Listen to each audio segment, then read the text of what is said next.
ಪುತ್ತೂರು ವಿಧಾನಸಭಾ ಕ್ಷೇತ್ರದಲ್ಲಿ ಹಲವು ಅಭಿವೃದ್ಧಿ ಕಾರ್ಯಕ್ರಮಗಳು ಆಗ್ತಾ ಇರೋದು ತಮಗೆಲ್ಲಿರುವಂಥ ಗೊತ್ತಿರುವಂಥ ವಿಚಾರ. ಈಗ ನಮ್ಮ ಕರ್ನಾಟಕ ಘನ ಸರ್ಕಾರದ ಕಾಂಗ್ರೆಸ್ ಪಕ್ಷದ ಮುಖ್ಯಮಂತ್ರಿಗಳಾಗಿರುವಂಥ ಸಿದ್ದರಾಮಯ್ಯ ಅವರು, ಅದೇ ರೀತಿ ಉಪಮುಖ್ಯಮಂತ್ರಿ ಆಗಿರುವಂಥ ಡಿ ಕೆ ಶಿವಕುಮಾರ್ ಅವರು ಎಲ್ಲ ಶಾಸಕರಿಗೆ 50 ಕೋಟಿ ರೂಪಾಯಿಗಳ ಅನುದಾನವನ್ನು ರಸ್ತೆಗಳಿಗಾಗಿ ಕೊಟ್ಟಿದ್ದಾರೆ. ಇದರಲ್ಲಿ ಯಾವುದೇ ತಾರತಮ್ಯವನ್ನು ಕೂಡ ಅವರು ಮಾಡಲಿಲ್ಲ. ಇಡೀ ರಾಜ್ಯದಲ್ಲಿರುವಂಥ 224 ಕಾಂಗ್ರೆಸ್ ಮತ್ತು ಬಿ ಜೆ ಪಿ ಶಾಸಕರಿಗೂ ಕೂಡ ಈ ಅನುದಾನವನ್ನು ಕೊಡುವಂಥ ಕೆಲಸವನ್ನು ಮಾಡಿದ್ದಾರೆ. ಯಾಕಂತ ಹೇಳಿದರೆ ಪೂರ್ತಿ ಕರ್ನಾಟಕದ ಸಮಗ್ರ ಅಭಿವೃದ್ಧಿ ಆಗಬೇಕು. ಈ ದೃಷ್ಟಿಕೋನ ಇಟ್ಕೊಂಡು ಪಕ್ಷಾತೀತವಾಗಿ ಎಲ್ರಿಗೂ ರಸ್ತೆಗಾಗಿ 50 ಕೋಟಿ ರೂಪಾಯಿಗಳನ್ನು ಬಿಡುಗಡೆ ಮಾಡುವಂಥ ಕೆಲಸವನ್ನು ಮಾಡಿದ್ದಾರೆ.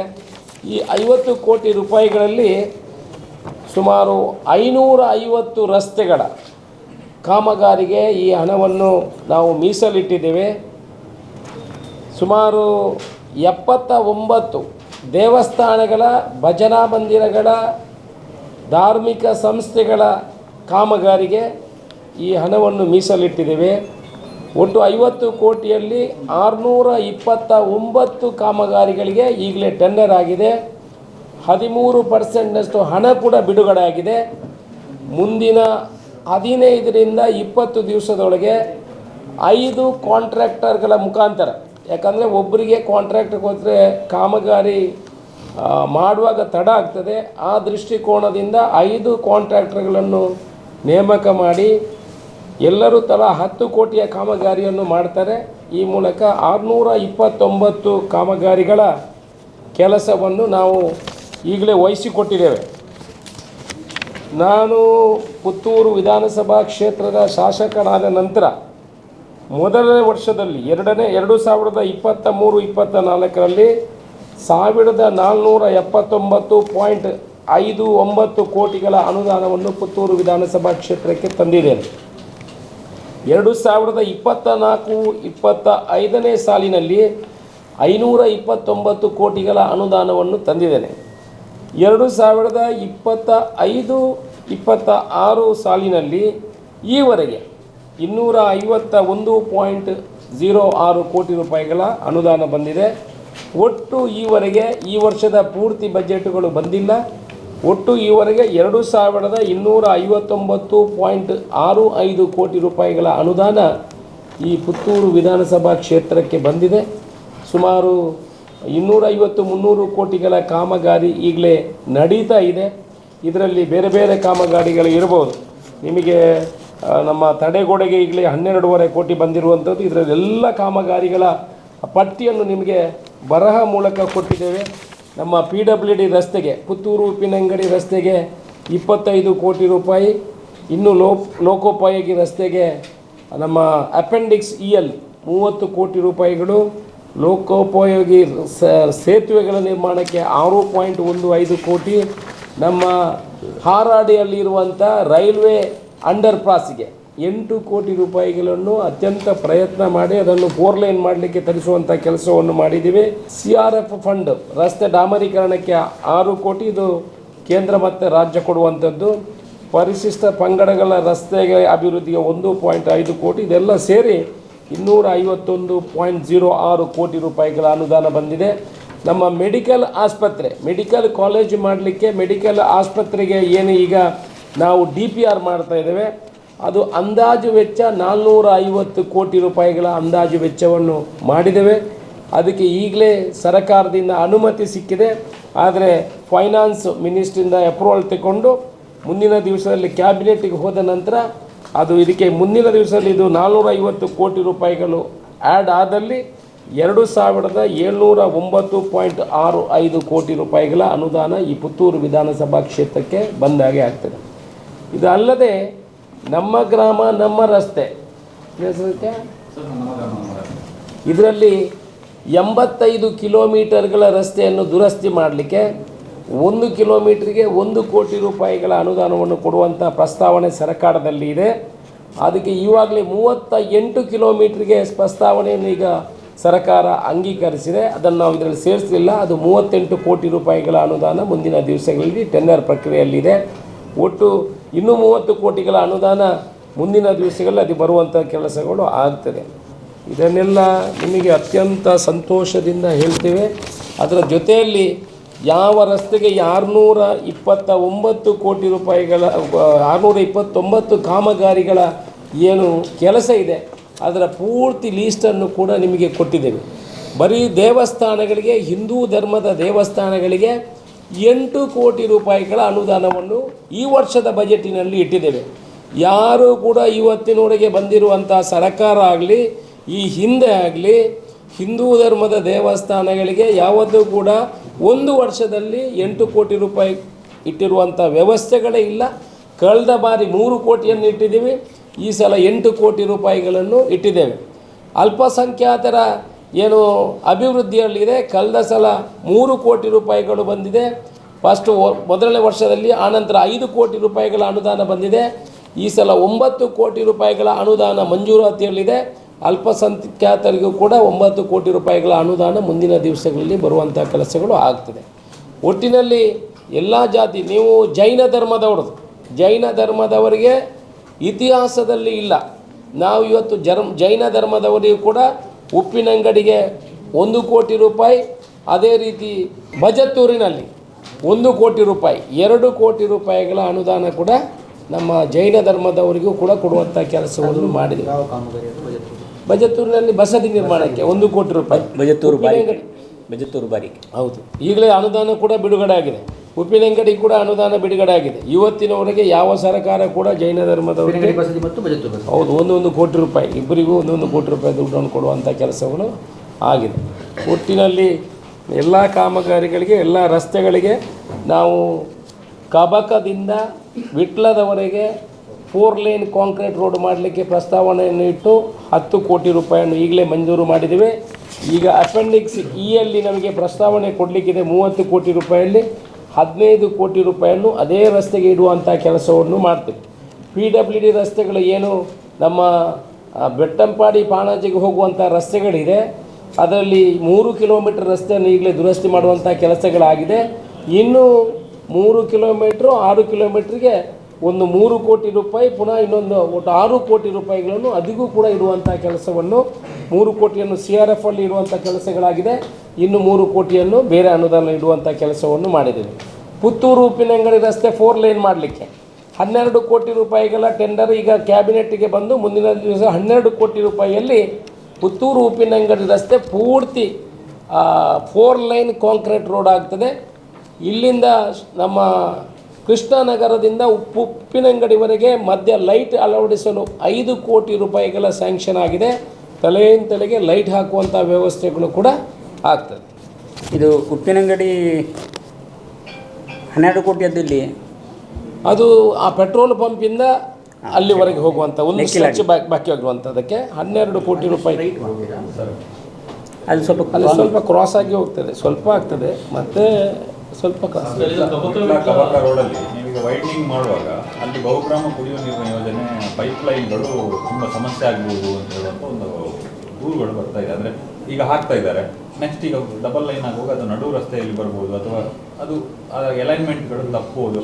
ಅದನ್ನು ತೆರವು ಮಾಡಲಿಕ್ಕೆ ಏನು ಮತ್ತೆ ಪುನಃ ಅಂದರೆ ಅದನ್ನು ಈಗ ಹಾಕಿದನ್ನು ತೆಗಿಲಿಕ್ಕೆ ಲೋಕೋಪಯೋಗಿ ಇಲಾಖೆ ಇದೇ ಹಣವನ್ನು ಬಳಸುತ್ತಾ ಆ ಥರದಲ್ಲಿ ಒಂದು ಗೊಂದಲಗಳಿದೆ. ಅಲ್ಲ, ಈಗ ಅವರು ಪೈಪ್ಲೈನ್ ಚಾರ್ಜ್ ಆದರೆ ಮತ್ತೆ ಅವರು ಸಬ್ಮಿಷನ್ ಮಾಡಿದರೆ ಅವ್ರದ್ದು ಕಂಪ್ಲೀಷನ್ ಅಂತ ಮಾಡಿದರೆ ಮತ್ತೆ PWD ಅವರೇ ಮಾಡಬೇಕು. ಅದಕ್ಕೆ ಮೊದಲು ನಾವೀಗ 10 ಕೋಟಿ ಆಲ್ರೆಡಿ ಇಟ್ಟಾಗಿದೆ. ಅದನ್ನು ಅದನ್ನು ಈಗಲೇ ಸ್ವಲ್ಪ ಸೈಡ್ಗೆ ಅದು ಇನ್ಸ್ಟ್ರಕ್ಷನ್ ಕೊಡ್ತೀವಿ ಅವರಿಗೆ, ಇಮಿಡಿಯೇಟ್ ಶಿಫ್ಟ್ ಮಾಡಲಿಕ್ಕೆ. 10 ಕೋಟಿಗೆ ಆಲ್ರೆಡಿ 3 ಕಿಲೋಮೀಟರ್ ಆಗ್ತದೆ 10 ಕೋಟಿಯಲ್ಲಿ. ಅಲ್ಲಿ ಒಟ್ಟು 9 ಕಿಲೋಮೀಟರ್ ಏನೋ ಬರ್ತದೆ ಆ ಸ್ಟ್ರೆಚ್ಚು. ಅದಕ್ಕೆ 60 ಕೋಟಿಗಳ ಎಸ್ಟಿಮೇಟ್ ಮಾಡಿದ್ವಿ, ಇನ್ಕ್ಲೂಡಿಂಗ್ ಒಂದು ಬ್ರಿಡ್ಜ್ ಆಗಬೇಕು. ಅದೊಂದು 60 ಕೋಟಿ ಅಂದರೆ 4 ಲೇನು ಇಲೆಕ್ಟ್ರಿಕಲ್ ಲೈನು ಪ್ಲಸ್ ಆ ಕಡೆ ಈ ಕಡೆ ಹೂವಿನ ಗಿಡ ಎಲ್ಲ ಸೇರಿ 60 ಕೋಟಿ ರೂಪಾಯಿಗಳ ಎಸ್ಟಿಮೇಟ್ ಆಗಿದೆ. ಅಂದರೆ ಈ 60 ಕೋಟಿಯಲ್ಲಿ ಅವರು ಏನು ಹೇಳಿದ್ರು, ಈಗ ಲೋಕೋಪಯೋಗಿ ಇಲಾಖೆಯವರು ಹೇಳ್ತಾರೆ ಕಂಬ ತೆರವು ಮತ್ತು ನಮಗೆ ಇಂಥ ಶಿಫ್ಟಿಂಗ್ ಏನಿದೆ ಅದಕ್ಕೆ ನಾವು ದೊಡ್ಡ ಮೊತ್ತವನ್ನು ಮೀಸಲಿಡಬೇಕಾಗ್ತದೆ. ಅದರಿಂದಾಗಿ ನಮಗೆ ರಸ್ತೆ ಕಡೆ ಗಮನ ಕೊಡಲಿಕ್ಕೆ ಕಷ್ಟ ಆಗುತ್ತೆ ಅಂತ. ಇಲ್ಲ, ಅಲ್ಲಿ ಲ್ಯಾಂಡ್ ಅಕ್ವಿಷನ್ ನಾವೀಗ ಪ್ರಿಲಿಮಿನರಿ ಸರ್ವೆಯನ್ನು ಮಾಡಿ ಆಗಿದೆ.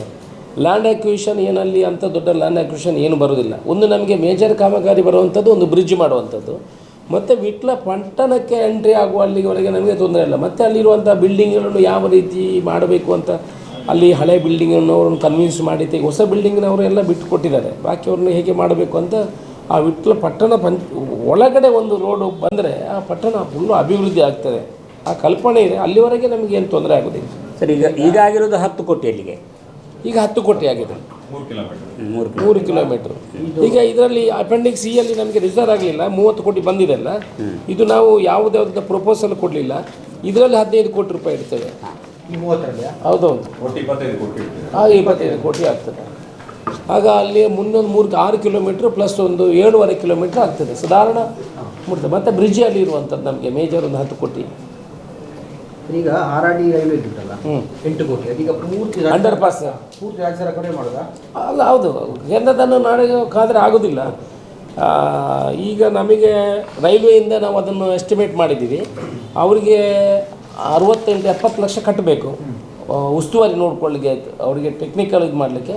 ಅದು ಫಸ್ಟ್ PWD ಕಟ್ತದೆ, ಬಾಕಿ ದುಡ್ಡಲ್ಲಿ PW ಅವರು ಮಾಡೋದು, supervision by the railway department.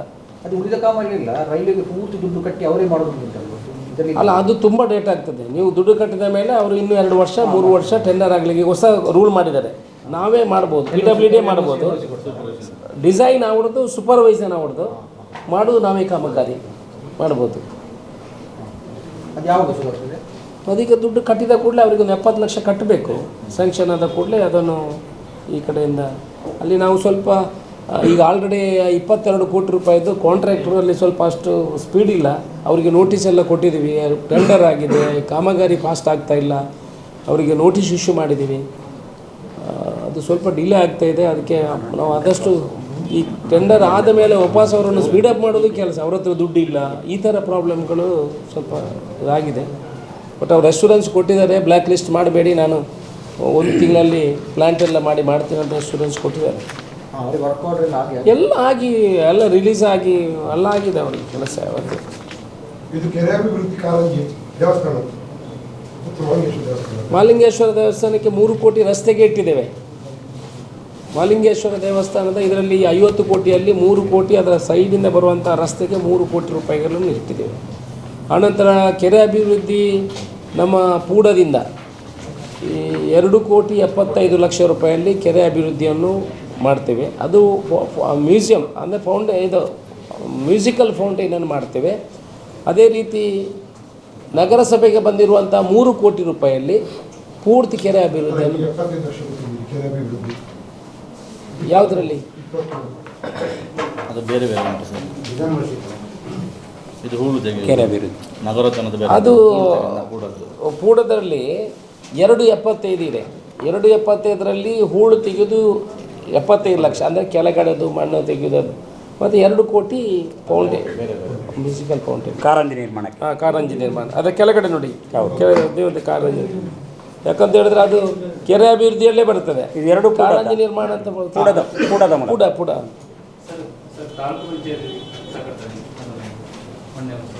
5 ಕೋಟಿ ಫಸ್ಟ್ ವರ್ಕ್ ಅದು IB IBಗೆ 3 ಕೋಟಿ ಬಂದಿದೆ, 8 ಕೋಟಿ ಪ್ರಪೋಸ್ಟ್. ಅದು ಬಂದಿಲ್ಲ. ಅದು ಈಗ ಅಪ್ರೂವಲ್ CM ಆದ ಕೂಡಲೇ ಅದನ್ನು ತಗೊಳ್ತೇವೆ. ಅಂದರೆ ಪ್ರಪೋಸಲ್ ಆಗಿ ಬೋರ್ಡ್ ಪಾಸ್ ಆಗಿ CM ಅಪ್ರೂವಲ್ ಆಗಿ ಕ್ಯಾಬಿನೆಟ್ಗೆ ಅಪ್ರೂವ್ ಕೊಡಲಿಲ್ಲ ಇನ್ನು. ಅದಾದ ಕೂಡಲೇ ಅದಾದರೆ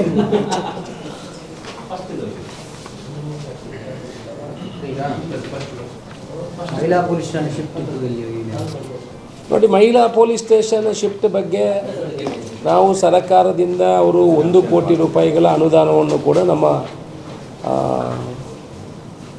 ಹೋಮ್ ಮಿನಿಸ್ಟರ್ ಅವರು ಲಾಸ್ಟ್ ಟೈಮು ನಿಮ್ಮ ಮಾಧ್ಯಮದವರ ಎದುರುಗಡೆ ಹೇಳಿದ್ದಾರೆ. ನಾವು ಅವರಿಗೆ 9 ಸೆನ್ಸ್ ಜಾಗವನ್ನು ನಮ್ಮ KSRTC ಬಸ್ ಸ್ಟ್ಯಾಂಡ್ ಹತ್ರ ಅವರಿಗೆ ಕೊಡುವಂಥ ಕೆಲಸವನ್ನು ಮಾಡಿದೆ. ಅವರ ಹೆಸರಲ್ಲಿ RTC ಕೂಡ ಆಗಿದೆ. ಹೌದು. ಆನಂತರ ನಮ್ಮ ಈಗಿರುವಂಥ SP ಅವರು ಹೇಳಿದರು, ನಮಗೆ 9 ಸೆನ್ಸ್ ಜಾಗ ಸಾಕಾಗೋದಿಲ್ಲ, ನಮಗೆ ಸ್ವಲ್ಪ A ಗ್ರೇಡ್ ಸ್ಟೇಷನನ್ನು ಮಾಡ್ತೀವಿ, ನಮಗೆ ಕನಿಷ್ಠ 25ರಿಂದ 30 ಸೆನ್ಸ್ ಜಾಗ ಬೇಕು ಅಂತ ಕೇಳಿದ್ದಾರೆ. ಅದಕ್ಕೆ ನಮ್ಮ ಕೊಂಬೆಟ್ಟಲ್ಲಿ ಈಗ 30 ಸೆನ್ಸ್ ಜಾಗವನ್ನು ತೋರಿಸಿ ಪ್ರಪೋಸಲನ್ನು ಅವರೆಲ್ಲ ಇಲಾಖೆಯವರು ಬಂದು ಅಪ್ರೂವ್ ಮಾಡಿದ್ದಾರೆ. ಅಲ್ಲಿ 30 ಸೆನ್ಸ್ ಜಾಗ ಕೊಡುವಂಥ ಕೆಲಸವನ್ನು ಮಾಡ್ತೇವೆ. ಆ ಮುಖಾಂತರ ಈಗ ಕೊಂಬೆಟ್ಟು ಆ ಜಂಕ್ಷನಲ್ಲಿ ನಮ್ಮ ಅಟಲ್ ಪಾರ್ಕಿಂದ ಈ ಕಡೆ ಇರುವಂಥ ಜಾಗ ಸಮತಟ್ಟಿಗೆ ಮಾಡಿದ್ದಾರೆ. 30 ಸೆನ್ಸ್ ಜಾಗವನ್ನು ಮಹಿಳಾ ಪೊಲೀಸ್ ಸ್ಟೇಷನ್ಗೆ ಸರ್ಕಾರಿ ಬಸ್ ನಿಲ್ದಾಣ ಹತ್ರ ನೀಡುವಂಥ ಅದು ಕ್ಯಾನ್ಸಲ್ ಮಾಡ್ತೀವಿ. ಅದನ್ನು ಕ್ಯಾನ್ಸಲ್ ಮಾಡಿ ಇದು ಗ್ರಾಂಟ್ ಮಾಡ್ತೀವಿ. ಅದು ಇನ್ನು ಸರ್ಕಾರಿ ಕಚೇರಿಗಳಿಗೆ ಯಾವುದಕ್ಕಾದರೂ ಬೇಕಾದರೆ ಅದನ್ನು ಬಳಕೆ ಮಾಡುವಂಥ ಕೆಲಸ ಮಾಡ್ತೀವಿ. 9 ಸೆನ್ಸ್ ಜಾಗ 9 KSRTC ಬಳಿ ಪ್ರೆಸ್ ಕ್ಲಬ್ ಅವು ಕಂಜೆಸ್ಟೆಡ್ ಆಗಿ sir Uppinangady police station Belthangady ನಮಗೇನು ಮಾಹಿತಿ ನಮ್ಮ ಹತ್ರ ಏನು ಕೇಳಿಲ್ಲ.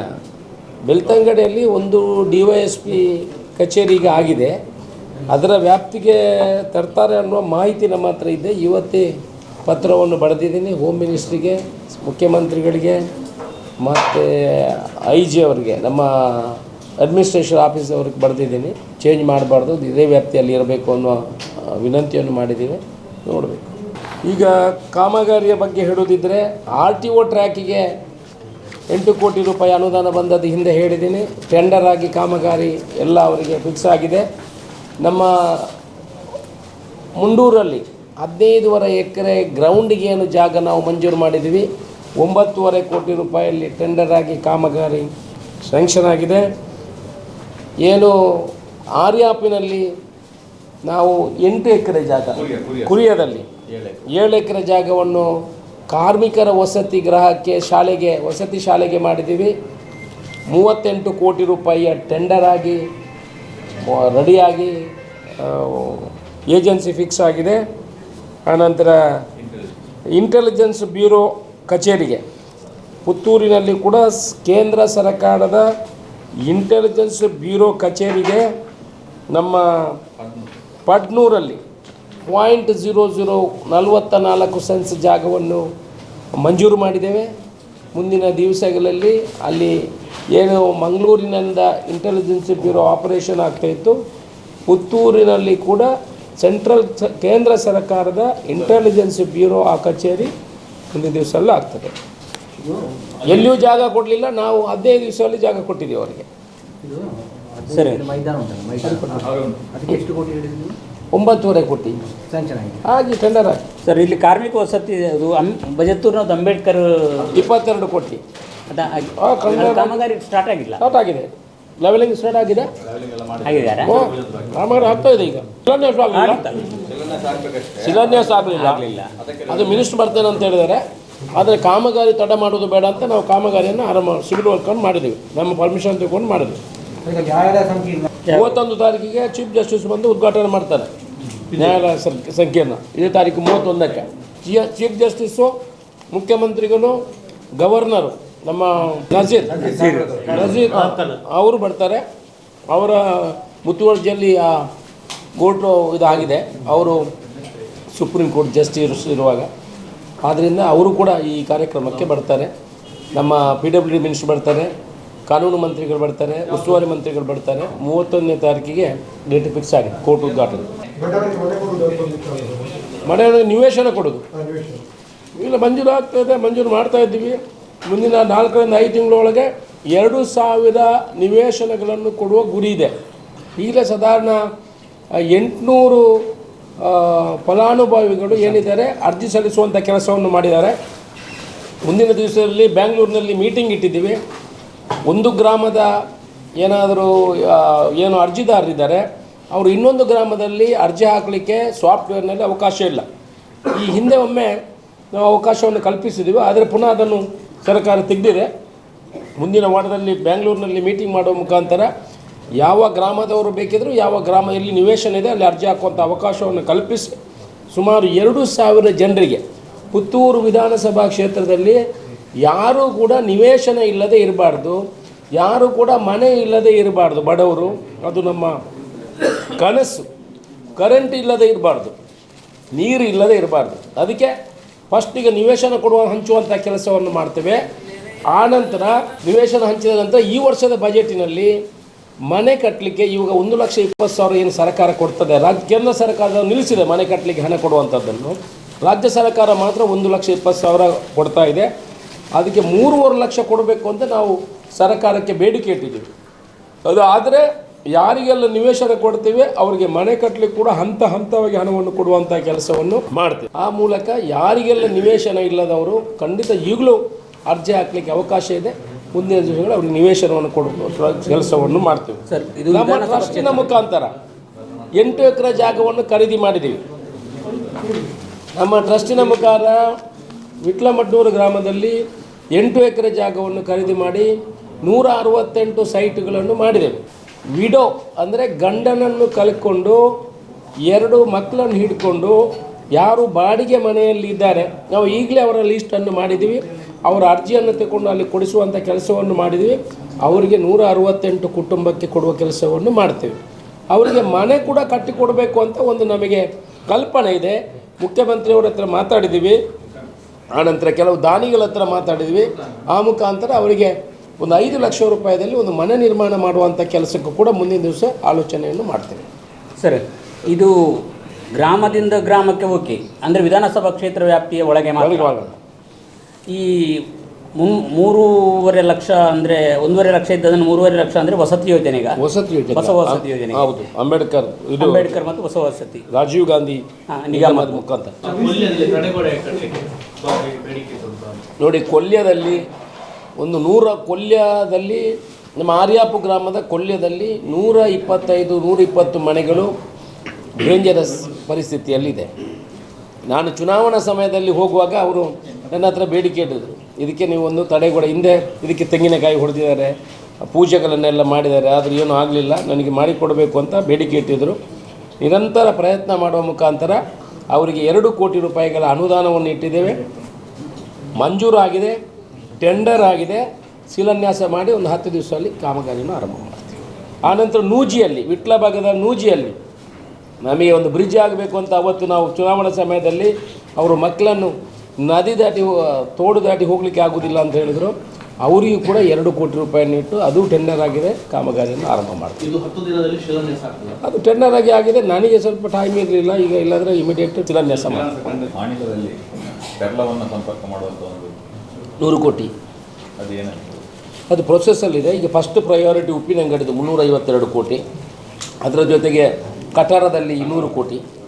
ನೆಕ್ಸ್ಟ್ ಆಪ್ಷನ್ನು ಈ ಚುನಾವಣೆ ಅನೌನ್ಸ್ ಆಗೋ ಮುಂದೆ ಅದನ್ನು ಟೇಕಪ್ ಮಾಡಿ ಅನೌನ್ಸ್ ತಗೊಳ್ತೀವಿ. ಇದೆ ಪ್ರಪೋಸಲ್ 3 ಇದೆ. ಪ್ರಯಾರಿಟಿ 1, 2, 3 ಅಲ್ಲಿದೆ. ಅದಕ್ಕೆ ಬರೀ ಡ್ಯಾಮ್ ಅಲ್ಲ, ಅದಕ್ಕೆ 25 ಕೋಟಿ ಅಲಂಕಾರ ಇದಕ್ಕೆ ಕೊಟ್ಟಿದ್ದೀವಿ. 25 ಕೋಟಿ ಅಂದರೆ ಪಾರ್ಕು, ಬಾಕಿದು ಅದು ಇದೆಲ್ಲ ಮಾಡಲಿಕ್ಕೆ, ಜನರಿಗೆ ಅಲ್ಲಿ ಬರಲಿಕ್ಕೆ ಅಟ್ರಾಕ್ಷನ್ ಮಾಡಲಿಕ್ಕೆ 25 ಕ್ರೋರ್ಸ್ ಇಟ್ಟಿದೆ. ಸರ್, ಇದಕ್ಕೆ ವಿಧಾನಸಭೆಯಲ್ಲಿ ಚರ್ಚೆ ಆಗಬೇಕಾ? ಯಾವುದು 150 1.5 ಲಕ್ಷವನ್ನು 3.5 ಲಕ್ಷ ಮಾಡಲಿಕ್ಕೆ ಸರ್ಕಾರ ಬಜೆಟಲ್ಲಿ ಪಾಲಿಸ್ ಮಾಡಿ ಸರ್, ಪುತ್ತೂರು ಇದು ಡಿಮಾಂಡ್ ಮಾತ್ರ. ಡಿಮಾಂಡ್ ಬೇಡಿಕೆ ಇಟ್ಟಿದೆ. ಅಂಬೇಡ್ಕರ್ ಭವನಗಳು ಎಷ್ಟು? ಸರ್, ನೀವೇ ಇಟ್ಟದ ಎಲ್ಲರೂ ಎಲ್ಲರೂ ಇಟ್ಟಿದ್ದಾರೆ. ಎಲ್ಲ ಇದು 200 ಎಲ್ಲ ಶಾಸಕರು ಇಟ್ಟಿದ್ದಾರೆ. ಅಲ್ಲ ಸರ್, ಈಗ ಹೊಸ ವಸತಿ ನಿಮ್ಮ ಕ್ಷೇತ್ರಕ್ಕೆ ಮಾತ್ರ ಬಂದಿರುವಂಥದ್ದು, ಬೇರೆ ಯಾವ ಕ್ಷೇತ್ರಕ್ಕೂ ಬಂದಿಲ್ಲ. ಅಲ್ಲ, ಬಂದಿದೆ ಅಂತ ಹೇಳಿದ್ರೆ ನೋಡಿ, ಯಾವುದು ಅದರಷ್ಟಕ್ಕೆ ನಡ್ಕೊಂಡು ಬರೋದಿಲ್ಲ. ಹಿಂದೆ ಹೋಗ್ಬೇಕು. ನಾವು ಅದನ್ನು ಫಾಲೋಅಪ್ ಮಾಡಿ ನನ್ನ ಕ್ಷೇತ್ರಕ್ಕೆ 500 ಏನೋ ಬಂದಿದೆ. ನಾನು ಇಲ್ಲಿ ಕೇಳಿದೆ ಎಷ್ಟು ಬೇಡಿಕೆ ಇದೆ ಅಂತ. ನಮ್ಮಲ್ಲಿ ಯಾರು PDOಗಳು ಬೇಡಿಕೆಯನ್ನು ಬರ್ಕೊಳ್ಳೋದಿಲ್ಲ. ನಾನು ಬೇಡಿಕೆ ಎಷ್ಟಿದೆ ಅಂತ ಕೇಳುವಾಗ ಇಲ್ಲಿ ಬೇಡಿಕೆನೇ ಇಲ್ಲ ಅಂತ ಆಯಿತು. ಮತ್ತು ಸ್ವಲ್ಪ PDOಗಳ ಹತ್ರ ಕೇಳುವಾಗ ಒಂದು 184 ಬೇಡಿಕೆ ಇದೆ ಅಂತ ಹೇಳಿದರು. ನಾನು ಒಂದು 250, 300 ಕೊಡಿ ಅಂತ ಹೇಳಿದೆ. 1,000 ಕೆಲವು ಶಾಸಕರು ತಗೊಂಡು ಹೋಗಿದ್ದಾರೆ. ಈಗ ಪಂಚಾಯತಲ್ಲಿ ಹೋಗಿ ನನಗೆ ಮನೆ ಬೇಕಂತ ಹೇಳುವಾಗ ಫೀಡ್ ಮಾಡಿ ಇಡಬೇಕಲ್ಲ. ನಮ್ಮಲ್ಲಿ ಆ ಪ್ರವೃತ್ತಿ ಇಲ್ಲ. ಅಂದರೆ ಮನೆ ಬರ್ಪೂಜೆ ಅಂತೇಳಿ ಅವ್ನು ಪಾಪದವನಲ್ಲ, ಅವ್ನಿಗೆ ಗೊತ್ತಿಲ್ಲ, ಹೋಗು ಅಂತ ಕಳಿಸ್ತಾರೆ. ಅದು ಡಾಟಾನೇ ಇಲ್ಲ ನಮ್ಮಲ್ಲಿ. ಹಾಗೇನೇ ಆಗುತ್ತೆ ನಮ್ಮಲ್ಲಿ. ನೆಗ್ಲಿಜೆನ್ಸ್, ಹವಾಮಾನ ಆಧಾರಿತ ವಿಮೆ ಕಡಿಮೆ ಆಗಲಿಕ್ಕೆ ಕಾರಣ ಏನು? ನೆಗ್ಲಿಜೆನ್ಸ್ ಅಲ್ವಾ? It is all. ಈಗ ಮೀಟಿಂಗ್ ಅವರ ತಂದೆಯವರು ತೀರುವುದರಿಂದ ನನಗೆ ಮೀಟಿಂಗ್ ಮಾಡಲಿಕ್ಕೆ ಆಗಲಿಲ್ಲ. ಅದನ್ನು ಈಗ 2 ಸಲ ಟೈಮ್ ಕೇಳಿದ್ದೀನಿ. ಅದು basically fault by our officials, ಬೇರೆ ಏನಿಲ್ಲ. ಈಗ ನಾನು ಅವರಿಗೆ ಕಳಿಸಿದೆ, ವರ್ಷದಿಂದ ವರ್ಷಕ್ಕೆ ಕಮ್ಮಿ ಆಗ್ತಾ ಬಂದದ್ದು ಎಷ್ಟೋ ಸರ್ವೆ ನಂಬರ್ಗಳಲ್ಲಿ ಕಾಣ್ತಾ ಇದೆ. ಕಮ್ಮಿ ಆಗ್ತದೆ ಅಂತ ಏನಕ್ಕೆ ನಮಗೆ ಕರೆಕ್ಟ್ ಕಟ್ಟುವ ಅಮೌಂಟ್ ಸೇಮ್ ಇದೆ. ಬಟ್ ಕ್ಲಿಯರ್ ಆಗಿ ಕಡಿಮೆ ಆಗ್ತಾ ಸಿಗ್ತಾ ಇರುವಂಥದ್ದು. ಸಿಗ್ತಾ ಇರುವಂಥದ್ದು ಪರಿಹಾರ ಸಿಗುವಾಗ ಕಡಿಮೆ ಆಗ್ತಾ ಹೋಗ್ತದೆ. ಅಲ್ಲ, ಸರ್ಕಾರ ಕೂಡ ಮೊದಲೇನಾಗ್ತಿತ್ತು ಅಂತ ಹೇಳಿದ್ರೆ ಈ ಇನ್ಶೂರೆನ್ಸ್ ಕಂಪನಿಯವರು ಕಳೆದ ಒಂದು ವರ್ಷ 148 ಕೋಟಿ ಲಾಭ ಮಾಡಿದ್ದಾರೆ ಇನ್ಶೂರೆನ್ಸ್ ಕಂಪನಿಯವರು. ಈ ವರ್ಷ ಎಷ್ಟು ಅಂತ ಗೊತ್ತಿಲ್ಲ. ಸೊ ಅವರು ಸ್ವಲ್ಪ ಇದರ ಮಧ್ಯ ಏನೋ ಇರಬಹುದು ಅಂತ ನನಗೆ ಅದರ ಕರೆಕ್ಟ್ ಡೇಟಾ ಆದರೆ ಈಗ ನಾವು ಮಿನಿಸ್ಟ್ರು ಮತ್ತು ಅಧಿಕಾರಿಗಳ ಜೊತೆ ಮೀಟಿಂಗ್ ಮಾಡಿದರೆ ಪೂರ್ತಿ ರಿಪೋರ್ಟ್ ಬರ್ತದೆ. ಈಗ ನನಗೆ ಇನ್ಶೂರೆನ್ಸ್ ಕಂಪನಿಯವರು ಕೊಟ್ಟಿರೋ ಮಾಹಿತಿ ಏನಂತ ಹೇಳಿದರೆ, ಅಧಿಕಾರಿಗಳು ಡೇಟಾ ಕೊಡುವಾಗ ಇದು ಗಾಳಿ, ಬಿಸಿಲು, ಮಳೆ ಮೂರನ್ನು ಆಧಾರಿತವಾಗಿ ಕೊಡುವಂಥ ಒಂದು ವಿಮೆ. ಇಲ್ಲಿ ಡೇಟಾ ಕೊಡುವಾಗ ಅವರಿಗೆ ಅದರ ಇಂಪಾರ್ಟೆನ್ಸ್ ಗೊತ್ತಿಲ್ಲ. ಅದನ್ನು ಕೊಟ್ಟಿದ್ದಾರೆ, ತಗೊಳ್ಳೋ ಬಿಟ್ಟಿದ್ದಾರೆ. ಆ ರೀತಿ ಆಗಿದೆ ಅಂತ ನಮ್ಮ ಅನಿಸಿಕೆ. ಇದಕ್ಕೆ ಬಗ್ಗೆ ಒಂದು ಚರ್ಚೆ ಅಧಿಕಾರಿಗಳಂದರೆ ತೋಟಗಾರಿಕೆ ಇಲಾಖೆ ಅಧಿಕಾರಿಗಳ ಎಲ್ಲ ಪಂಚಾಯತ್ಗಳಲ್ಲಿ ಒಂದೊಂದು ಇದೆ. ಕೆಲವು ಮೀಟ್ರ್ ವರ್ಕೇ ಆಗೋದಿಲ್ಲ. ಅದೊಂದು ಏಜೆನ್ಸಿ ಕೊಟ್ಟಿದ್ದಾರೆ. ಅದು ರೆಸ್ಪಾನ್ಸಿಬಿಲಿಟಿ PDOಗಳದ್ದು ಅಲ್ಲ ಅಂತಲ್ಲ, ಒಂದು ಏಜೆನ್ಸಿ ಕೊಟ್ಟಿದ್ದಾರೆ ಈ ಡೇಟಾವನ್ನು ಕಲೆಕ್ಟ್ ಮಾಡಲಿಕ್ಕೆ. ಅವರು ಮಿಷಿನನ್ನು ಅಲ್ಲಲ್ಲಿ ಪಂಚಾಯತಿಗಳಲ್ಲಿ ಇಟ್ಟು ಅವರು ಆ ಮಿಷಿನಿಂದ ಡೇಟಾ ತಗೊಳ್ಬೇಕು. ಆಗ ತಗೊಳ್ಳುವಂಥಲ್ಲಿ ಏನೋ ತೊಂದರೆಗಳ ಎಡವಟ್ಟಾಗಿ 7 ವರ್ಷದಿಂದ ಮಾಡಿದ ಇದನ್ನು ಸರ್ ಎಷ್ಟರ ಬಂದು ನೋಡಲೇ ಇಲ್ಲ ಅವರು. ಮತ್ತೆ ಇಲ್ಲ ಅಂದರೆ ಆ ಏಜೆನ್ಸಿ ಅವನಿಗೆ ಅದರ ಇಂಪಾರ್ಟೆನ್ಸ್. ಈಗ ಒಂದು ವೇಳೆ ಜನವರಿ ಎಂಡ್ ಒಳಗೆ ಇದರ ತೀರ್ಮಾನಗಳಾಗ್ಬೋದು ಬರುವುದಿದ್ರೆ ಬೆಳೆ ವಿಮೆ.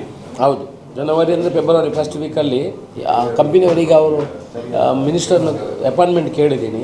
ಅವರ ತಂದೆ ತೀರು ಹೋಗಿದ್ದರಿಂದ ಅವರು ಸಿಗಲಿಲ್ಲ ನಮಗೆ ಸರಿಯಾಗಿ. ಸರ್, ಈಗ ಜನರಲ್ ಆಗಿ ಈಗ ನೀವು ಶಾಸಕರಾದ ನಂತರ ಆರಂಭದಿಂದ ತುಳು ಸ್ಥಾನಮಾನದ ಬಗ್ಗೆ ತುಂಬ ಬೇರೆ ರಾಜ್ಯಗಳಿಗೆ ತಂಡ ಕಟ್ಟಿದಲ್ಲಿ ಯಾವ ಹಂತದಲ್ಲಿದೆ? ಸರ್ಕಾರ ಒಂದು 5-6 ಜನರ ಒಂದು ತಂಡವನ್ನು ಮಾಡಿದೆ ಸರ್ಕಾರ ಇದರಲ್ಲಿ. ಆಂಧ್ರ ಪ್ರದೇಶಕ್ಕೆ, ತುಳುವಿನ ಬಗ್ಗೆ ಆಂಧ್ರ ಪ್ರದೇಶಕ್ಕೆ ಹೋಗಲಿಕ್ಕೆ. ಅದರಲ್ಲಿ ನಾವು 2 ಈ ಅಕಾಡೆಮಿಯ ಸದಸ್ಯರನ್ನು ಕೂಡ ಸೇರಿಸಿದ್ದೀವಿ. ಅಂದರೆ ಅಧಿಕಾರಿಗಳೇ ಹೋಗಿ ಅವರಿಗೆ ಹೆಚ್ಚಿನ ಮಾಹಿತಿ ಇರುವುದಿಲ್ಲ. ಅದಕ್ಕೆ ಈ ಸದಸ್ಯರನ್ನು ಕೂಡ ಅದನ್ನು ಸೇರಿಸಿದ್ದೀನಿ ನಾನು 2. ಹೌದು, ಅವರನ್ನು ಸೇರಿಸಿ ಈಗ ಆ ತಂಡ ಭೇಟಿ ಮೊನ್ನೆನೇ ಕೊಡಬೇಕಿತ್ತು. ಈಗ 1 ವಾರದ ಅಪ್ಡೇಟ್ ನನಗೆ ಗೊತ್ತಿಲ್ಲ. ಬಹುಶಃ ಅವರು ಒಬ್ಬರು ಅಧಿಕಾರಿಯನ್ನು ಏನು ನೋಡೆಲ್ ಆಫೀಸರ್ ಅಂತ ಮಾಡಿದ್ದಾರೆ, ಅವರು ರಿಟೈರ್ಮೆಂಟ್ ಆದರು. ಹಾಗೆ ಇನ್ನೊಬ್ಬರನ್ನು ಈಗ ಮಾಡಿ ಅದನ್ನು ಕಳಿಸ್ಕೊಡ್ತೀನಿ ಅಂತ ಹೇಳಿದರು. ಆದರೆ ಹೋಗಲಿಲ್ಲ ಕಾಣ್ತದೆ. ಆದರೆ ಸರ್ಕಾರಕ್ಕೆ ಹೆಚ್ಚುವರಿ ಭಾಷೆಯನ್ನಾಗಿ ಮಾಡಲಿಕ್ಕೆ, ಅನೌನ್ಸ್ ಮಾಡಲಿಕ್ಕೆ ಇದರ ಅಗತ್ಯ ಏನಿಲ್ಲ. ಅದು ಇಂಪ್ಲಿಮೆಂಟೇಷನ್ ಮಾಡುವಾಗ ಬರುವಂಥದ್ದು. ಅದಕ್ಕೆ ಎಲ್ಲರೂ ಆಸಕ್ತಿಯನ್ನು ತೋರಿಸಬೇಕು. ನಾನು ಫಸ್ಟ್ ಟೈಮ್ ನಮ್ಮ ಅಧಿವೇಶನದಲ್ಲಿ ನನ್ನ ಮೊದಲನೇ ಪ್ರಶ್ನೆ ತುಳುವಿನ ಬಗ್ಗೆ. ಅದನ್ನು ಬಿಡುವ ಪ್ರಶ್ನೆಯೇ ಇಲ್ಲ. ನಾನು ಮೊನ್ನೆ ಕೂಡ ಈ ಪ್ರಶ್ನೆಯನ್ನು ಅಧಿವೇಶನದಲ್ಲಿ ಹಾಕಿದ್ದೆ. ಆಗ ಮಂತ್ರಿ ಅವರು ಹೇಳಿದರು, ನೋಡಿ ನಮ್ಮದು ರೆಡಿ ಇದೆ, ನಾನು ಖಂಡಿತ ಅದನ್ನು ಮಾಡಲಿಕ್ಕೆ ತಯಾರಿದ್ದೇನೆ. ಯಾರು ವಿರೋಧ ಇಲ್ಲ ಅಂತ ಹೇಳ್ತಾರೆ, ಯಾರು ಇಂಪ್ಲಿಮೆಂಟ್ ಆಗ್ತಾ ಇಲ್ಲ. ಅಲ್ಲ, ಮುಖ್ಯಮಂತ್ರಿ ಅವರೆಲ್ಲ 6 ಮಂದಿಯನ್ನು ಆಯ್ಕೆ ಮಾಡಿ ಕೆಲವು ತಿಂಗಳಾಯ್ತು. ಅದು ತಿಂಗಳಾಯ್ತು, 6 ತಿಂಗಳಾಯ್ತು. 6 ತಿಂಗಳಾಯ್ತು. ಅದು ಇನ್ನೂ ಹಾಗೆ ಅಂತ ಹೇಳಿದರೆ ಆಸಕ್ತಿಗಳು ಎಲ್ಲ ಈಗ ಒಬ್ಬರು ಅಶೋಕ ರಯ್ಯ ಮಾಡಿದಾರಂತ ಆಗಬಾರ್ದಲ್ಲ. ಕೆಲವೆಲ್ಲ ಹಾಗೆಲ್ಲ ಹಿತಾಸಕ್ತಿಗಳು ಎಲ್ಲ ಇಡ್ತಾರೆ. ಅಶೋಕ ರಯ್ಯ ಮಾಡಿದರು ಅಂತ ಆಗಬಾರ್ದು. ಆ ಥರ ಹಿಂದೆ ಒಮ್ಮೆ ಈಗ ನಾನು ಮಾತಾಡುವಾಗ ಎಲ್ಲ ಎದ್ದುಕೊಳ್ತಾರೆ. ಈಗ ಮಾಡುವವರಿಗೆ ಮೊದಲು ಬೇಕಾದಷ್ಟು ಮಾಡುವ ಅವಕಾಶಗಳು ಇತ್ತು. ಈಗಲೂ ಮಾಡಲಿಕ್ಕೆ ಏನು ತೊಂದರೆ ಇಲ್ಲ. ಅಂತೂ ತುಳುವನ್ನು ಹೆಚ್ಚುವರಿ ಭಾಷೆ ಮಾಡದೆ ಅವ್ರು ಬಿಡುವುದಿಲ್ಲ. ನಾವು ಮಾಡಲೇಬೇಕು, ಮಾಡಿಯೇ ಮತ್ತು ಹೆಚ್ಚುವರಿ ಭಾಷೆ ಮಾತ್ರ ಮಾಡೋದಲ್ಲ. ನೋಡಿ, ಈ ಹಿಂದೆ ಇದು ಗಂಭೀರವಾದ ಸಂಗತಿ. ನೀವು ಮಾಧ್ಯಮದವರು ಎಷ್ಟು ಗಂಭೀರ ತಗೊಂಡಿದ್ದೀರ ಅಂತ ಗೊತ್ತಿಲ್ಲ ನನಗೆ. ಈ ಹಿಂದೆ 5-6 ಮೆಡಿಕಲ್ ಕಾಲೇಜಲ್ಲಿ ತುಳು ಮಾತಾಡೋರಿಗೆ ರಿಸರ್ವೇಷನ್ ಇತ್ತು. ಈಗ ಎಷ್ಟಿದೆ? 1 ಕಾಲೇಜಲ್ಲಿದೆ. ಎಲ್ಲಿ? ಶ್ರೀನಿವಾಸಲ್ಲಿ ಮಾತ್ರ. ಶ್ರೀನಿವಾಸ ಕಾಲೇಜಲ್ಲಿ ಮಾತ್ರ ಇರೋದು. ಬಾಕಿ ಎಲ್ಲ ಯೂನಿವರ್ಸಿಟಿ ಆಯಿತು. ತುಳು ಭಾಷೆ ಮಾತಾಡೋರಿಗೆ ಮೆಡಿಕಲ್ ಕಾಲೇಜ್ ಸೀಟು ರಿಸರ್ವೇಷನ್ ಇಲ್ಲ. ಹೇಗೆ ಇಲ್ಲ ಅಂತ ಹೇಳಿದ್ರೆ, ಇವರು ಏನು ಮಾಡಿದರು? ಇವರು ಯೂನಿವರ್ಸಿಟಿ ಮಾಡಿದರು. ಈ ಮೆಡಿಕಲ್ ಕಾಲೇಜ್ನವರೆಲ್ಲ ಡೀಮ್ಡ್ ಯೂನಿವರ್ಸಿಟಿ ಮಾಡಿದರು. ಡೀಮ್ಡ್ ಯೂನಿವರ್ಸಿಟಿ ಮಾಡುವಾಗ ಒಂದು NOC ತಗೊಂಡ್ರು. ಎಲ್ಲಿಂದ? ಮೆಡಿಕಲ್ ಎಜುಕೇಷನ್ ಮಿನಿಸ್ಟ್ರಿಂದ. ಇದಕ್ಕೆ ರಿಸರ್ವೇಷನ್ ಅನ್ವಯ ಆಗೋದಿಲ್ಲ ಅಂತ ಒಂದು simple letter they have taken and they have deleted all quota they have taken. ನಾನು ನನ್ನ ನೆಕ್ಸ್ಟ್ ಅಧಿವೇಶನದಲ್ಲಿ ಡಿಮ್ಯಾಂಡ್ ಅದೇ. ಯಾರೆಲ್ಲ ಇದು ದೊಡ್ಡ ಲಾಬಿ, ಇದು ಅಷ್ಟು ಚಿಕ್ಕ ಸಂಗತಿಗಳೆಲ್ಲ, ಯಾವುದೆಲ್ಲ ಯೂನಿವರ್ಸಿಟಿಯವರು, ಡೀಮ್ಡ್ ಯೂನಿವರ್ಸಿಟಿಯವರು ಇದನ್ನು ತೆಗೆಸಿದ್ದಾರೆ, ಮೆಡಿಕಲ್ ಎಜುಕೇಷನ್ ಮಿನಿಸ್ಟ್ರು ಕೇಂದ್ರ ಮತ್ತು ರಾಜ್ಯ ಸೇರಿ ತುಳುವಿನ ಹಿಂದೆ ಹೇಗೆ ರಿಸರ್ವೇಷನ್ ಇತ್ತು ಅದೇ ರಿಸರ್ವೇಷನನ್ನು ಕೊಡುವಂಥ ಕೆಲಸಗಳು ಮಾಡಬೇಕು. ಇದು ನಮ್ಮ ಬೇಡಿಕೆ. ಫಸ್ಟ್ ನಮ್ಮ ಬೇಡಿಕೆ ತುಳು ಹೆಚ್ಚುವರಿ ಭಾಷೆ, ನೆಕ್ಸ್ಟ್ ನಮಗೆ ರಿಸರ್ವೇಷನ್ಗಳು ಬೇಕು. ಈ ಥರ ಒಂದೊಂದೇ ಬೇಡಿಕೆಗಳನ್ನು ನಾವು ಯಾವೆಲ್ಲ ಬೇಕಾಗ್ತದೆ ಅದನ್ನು ಈ ತುಳು ಭಾಷೆ ಮಾತಾಡೋರು ಕೊಡುವಂಥ ಇದು ಅನ್ಯಾಯ ಆಗ್ತದೆ. ಇಡೀ ದಕ್ಷಿಣ ಕನ್ನಡ ಜಿಲ್ಲೆ ನಮ್ಮ ಮಕ್ಕಳಿಗೆ ಅನ್ಯಾಯ ಆಗ್ತದೆ. ಈಗ ನನ್ನ ಮಗಳಿಗೆ 356 ಮಾರ್ಕ್ ಬಂತು, ತುಳುಕೋಟದಲ್ಲಿ ಸೀದಾ MBBS ಸೀಟ್ ಸಿಗಲಿಲ್ವಾ? 8 ಲಕ್ಷ ರೂಪಾಯಿ ಕಟ್ಟಿದ್ರೆ ಆಯಿತು. ಯಾರ ಇನ್ಫ್ಲುಯೆನ್ಸ್ ಇಲ್ಲ, ಏನಿಲ್ಲ, ಸಿಗಲಿಲ್ವಾ? ಅದೇ ರೀತಿ ಎಷ್ಟೋ ಮಕ್ಕಳಿಗೆ ಸಿಗ್ತದೆ. ಒಂದೊಂದು ಯೂನಿವರ್ಸಿಟಿಯಲ್ಲಿ ಕಾಲೇಜಲ್ಲಿ 25 ಸೀಟ್ ಆದರೆ 8 ಕಾಲೇಜಲ್ಲಿ ಎಷ್ಟು ಮಕ್ಕಳಿಗೆ ಆಯಿತು? ಅದಲ್ಲದೆ ಸರಕಾರಿ ಮೆಡಿಕಲ್ ಕಾಲೇಜಲ್ಲಿ ಸಿಗಬೇಕು, ಪುತ್ತೂರು ಮೆಡಿಕಲ್ ಕಾಲೇಜಲ್ಲೂ ತುಳುಕೋಟದಲ್ಲಿ ಸೀಟ್ ಸಿಗಬೇಕು. ಇದು ನಮ್ಮ ಬೇಡಿಕೆ. ಅಂಬೇಡ್ಕರ್ ಭವನಗಳು ತಾಲೂಕಲ್ಲಿ ಕೆಲವು ದೈನಂದಿನ ಸ್ಥಿತಿಯಲ್ಲಿದೆ. ಮತ್ತೆ ಮೊನ್ನೆಬ್ರು ಪ್ರೆಸ್ ಮೀಟ್ ಮಾಡಿ ಕೂಡ ಹೇಳಿದರು ಹೊಸ ಅಂಬೇಡ್ಕರ್ ಭವನ ಬೇಕು ಅಂತ ಹೇಳುವಂಥ ಬೇಡಿಕೆ. ಕಳೆದ ವರ್ಷ ಕಬಕದಿಂದ ಪುತ್ತೂರವರೆಗೆ ಪಾದಯಾತ್ರೆ ಮಾಡಿ ಒಂದು ಬೇಡಿಕೆ ಇಟ್ಟಿದ್ದಾರೆ. ಅದೆಲ್ಲ ಏನಾಯಿತು? ಅಂಬೇಡ್ಕರ್ ಭವನಕ್ಕೆ ಇಷ್ಟರವರೆಗೆ ಯಾರೂ ಕೂಡ ದುಡ್ಡು ಕೊಡಲಿಲ್ಲ. ವಿಟ್ಲದಲ್ಲಿ ನಾವು ಅವರು ಕಬಕದಿಂದ ಬಿಸ್ಲೆಟ್ ನಡ್ಕೊಂಡು ಬಂದು ನನಗೆ ಮನವಿ ಕೊಟ್ಟಿದ್ದರು. ಅವರಿಗೆ 1 ಕೋಟಿ ರೂಪಾಯಿಗಳ ಅನುದಾನವನ್ನು ಕೊಟ್ಟು ಟೆಂಡರ್ ಮಾಡಿ ಶಿಲಾನ್ಯಾಸವನ್ನು ಕೂಡ ಮಾಡಿದ್ದೇವೆ. ಅದಕ್ಕೆ 3 ಕೋಟಿ ರೂಪಾಯಿಗಳ ಮಂಜೂರಾತಿಯನ್ನು ತಗೊಳ್ತಾ ಇದ್ದೇನೆ. ಅವರಿಗೆ 15 ಸೆಂಟ್ಸ್ ಜಾಗ ಇತ್ತು, ಅದನ್ನು ಬಿಟ್ಟು ಈಗ 57 ಸೆಂಟ್ಸ್ ಜಾಗವನ್ನು ಕೊಡುವ ಕೆಲಸವನ್ನು ಕೂಡ ಮಾಡ್ತಾ ಇದ್ದೇವೆ. ಪುತ್ತೂರಿನಲ್ಲಿ ಅವರಿಗೆ 75 ಸೆಂಟ್ಸ್ ಜಾಗ ರಿಸರ್ವ್ ಇತ್ತು. 1 ಕೋಟಿ ರೂಪಾಯಿ ಅನುದಾನ ಮತ್ತು ಇವತ್ತು ಶಿಲಾನ್ಯಾಸವನ್ನು ಮಾಡಿದ್ದೇವೆ.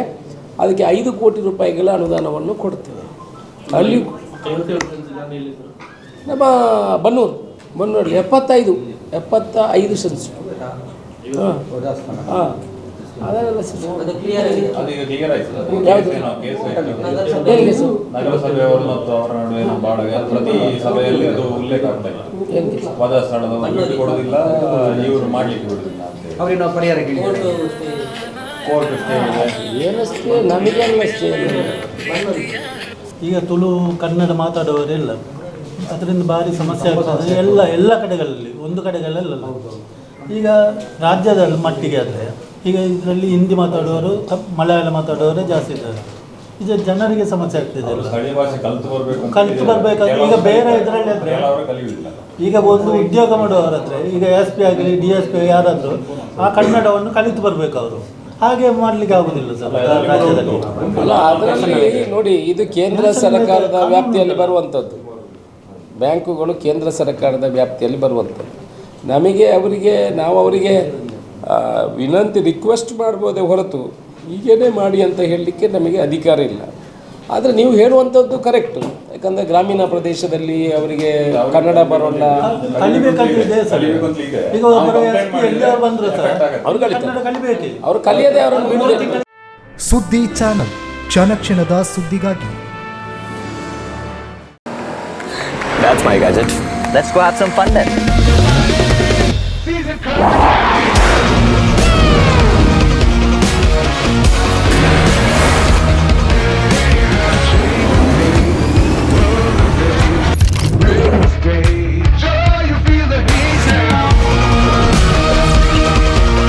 Introducing the hot and techy Brezza SCNG. Cool new SCNG tech for a cool new generation.